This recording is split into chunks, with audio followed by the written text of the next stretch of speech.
Hello, my name is Rich Howard, owner of Architectural Builder Supply. This video is to bring you a closer look at the Gulfport FR105 stud bolt anchor. This is what's called a sleeve anchor. They're calling it a stud bolt anchor. I wouldn't call it that at all. It's not a something you would use to attach to a stud. Could you, I suppose, but I wouldn't use an expansion anchor. This is what would be called in the industry a sleeve anchor. You get the concept of why we would call it a sleeve. It has this long sleeve here. And the way that a sleeve anchor works simply is that you will drill a hole based on whatever the size of the bolt is, and then you will push that in and you'll start to tighten. And as you do, that sleeve with the slits here will get forced over this larger increased size area item, just like so. Okay, that's how that's going to work. You don't want to prematurely expand that because you need the unit to be able to go into the hole that you drill, and you don't want to have it tight before you're inserting into the hole, otherwise it'll resist you going through. The FR105 means it's 5-inch. They have a 106, that would be 6-inch. I know they have a short one, like a 2-inch as well. They may have a 4-inch on top of all of that. Let's take a look. They do. It's an FR104. They do a 2-inch, a 4-inch, a 5-inch, and a 6-inch. Those are all pretty good common lengths. Every once in a while, I have a customer who asks me for like a 9-inch or a 12-inch. You can do that. We've done it many times in the past. They're expensive, and what we end up doing is taking 2 or 3 of these and cutting them and welding them together and then stacking the sleeves. So that certainly can be done, should you need. But they get expensive because you end up using a lot of pieces. Now, this is called 3/8. The diameter of the body is 0.382. 0.382. I believe this is what we would call a number 24 head. This is a 3/8, so the outside of the head is about 0.725. About 0.725. But a number 24, if you were to buy a wood screw, that would be a size 24 flathead. That's what we use for a 3/8 size. Now, why would you be looking at this for a hollow metal frame? I assume you are. Let's talk about that. So there are a huge quantity of ways to install a frame, to attach a frame to a wall. Really, it's only limited by your imagination. What people end up doing, myself included, is you gravitate towards what you're most comfortable with. I'm comfortable with welding, so I would gravitate to some sort of anchor that would permit me to weld, because that's what I can do. That's my thing. So other people may not be. Other people might say, no, I will install it using some other method. I will use pop rivets. I will build angle, and I will attach it to the wall and then screw it to the frame. This is, of course, in instances when you can't use standard hollow metal anchors, like stud anchors, wood or metal, like Z anchors, like expansion anchors, like drywall compression anchors, or T anchors, or wire anchors, etc. A sleeve anchor like this is intended to help you install a frame when you are going into an existing opening. A sleeve anchor is intended for a masonry application. You wouldn't use that on a wood stud. You would use a FR107 or an FR107A. A number 24 flathead wood screw is what you'd end up using. The problem with the sleeve anchors, though, is that it depends on what you're attaching it to. That's why there are different lengths. So, a very common item that you will attach to is cinder block. Well, if you have any experience with block, it's incredibly porous. It is very brittle. It is certainly nothing appropriate to use an expansion anchor like this on at all.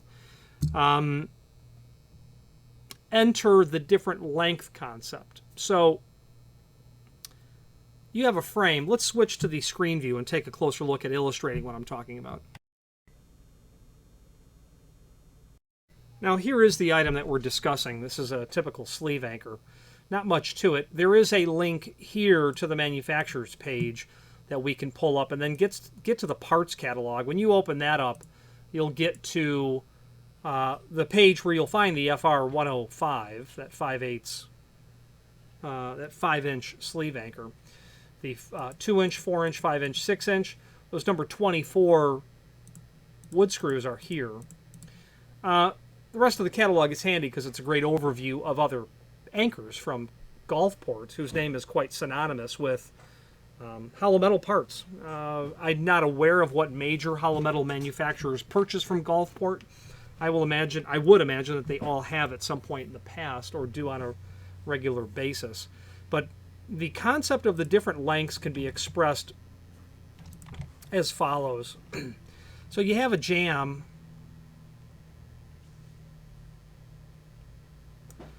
The typical projection of the stop is 5/8. Okay. The face frame, that's 2-inch, right? Generally. So where your anchor is going to start out, you get the concept. That's where your flathead is going to sit into. And then your bolt, right? You know you've got 2 5/8 that you already have to get through just before you get to the back of the frame. Then, depending on what you're doing with the wall, you might say to yourself, okay, what is the right length? Because if you have block, that's awful.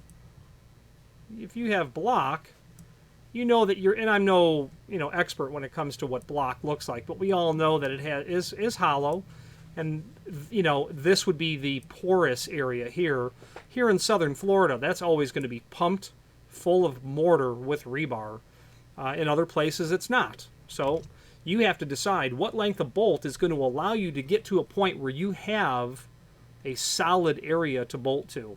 So depending on how thick that porous portion, you might want the bolt long enough to get all the way into this solid area here. And that's why people have asked us in the past for epically long bolts, because they know that they've got nothing solid for 10-inch. Okay, and we've made those in the past, and there's nothing that we have in the site, but we may be able to assist with those types of requests. So you'll have to determine what's the right length. 2, 4, 5, or 6 are what's going to be available. This client, we're using 5-inch because they have determined that that will be enough to get into this area where they have substantial material to anchor to. Okay, so that's the moral of the story on the different lengths. Now, the link to the manufacturer's page is here, and that will allow you to get to that parts catalog, allow you to review all of the different anchors and accessories from Gulfport that we sell. One other thing to point out to you regarding these is it's not uncommon to have people order the frame just drilled and countersunk and use a flathead anchor. The problem with that is that when you have your frame and you countersink it and you tighten it, the entire frame has a propensity to bow inwards. You literally crush this down by tightening the anchor. So what would be considered correct would be to use this masonry tube anchor, what I would call a pipe anchor. You get why we would call it that. Or a butterfly anchor like this. They call it an existing masonry anchor. Sometimes they're called a butterfly anchor. If you use your imagination, you can see why. This is a pipe anchor that will handle different jam depths right out of the box. Now, the role of that anchor, that's expressly intended to take your frame. Sorry, another awful drawing. That's that bottom plate. That tube comes here. You've got your flathead, so that when you tighten that, this is welded here, this is welded here. This pipe is the right length to prevent that crushing movement into the frame like that. So that's why you would do that. Okay, I would not. A lot of people do it because it's less expensive, because those pipe anchors are not cheap, but you're gonna crush that frame in a little bit to get it really secure.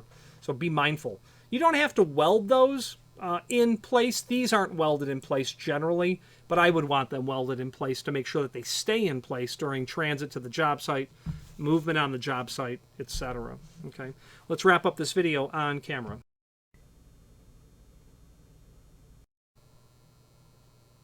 Now, in conclusion, Everybody needs hollow metal door parts or frame parts at some point, and the name Gulfport is quite synonymous with that material. They do a very good job. They generally like to sell in larger quantities naturally. They do have a scale, a prorated scale based on quantity. So be mindful. Ordering just 6 anchors sometimes can be expensive, but generally what happens is frames are on the job site, someone forgot the anchors, we're setting frames tomorrow morning. That's generally what happens. So, cost isn't the primary thing at that moment. Having run a hollow metal shop in the past, I always prefer a welded anchor. Always. Even if it's a T-anchor. I want that yoke and strap T-anchor. Any anchor that can be welded in, welded in. You know why? You don't forget to pull them. Your driver doesn't forget to take the box out of the truck. And your customer doesn't lose them or throw them away thinking they're garbage. So you save yourself that call Friday and you're leaving. And the mason will be on site at 6 a.m. Saturday morning. So weld them when you can, that's for sure. These you can't weld in.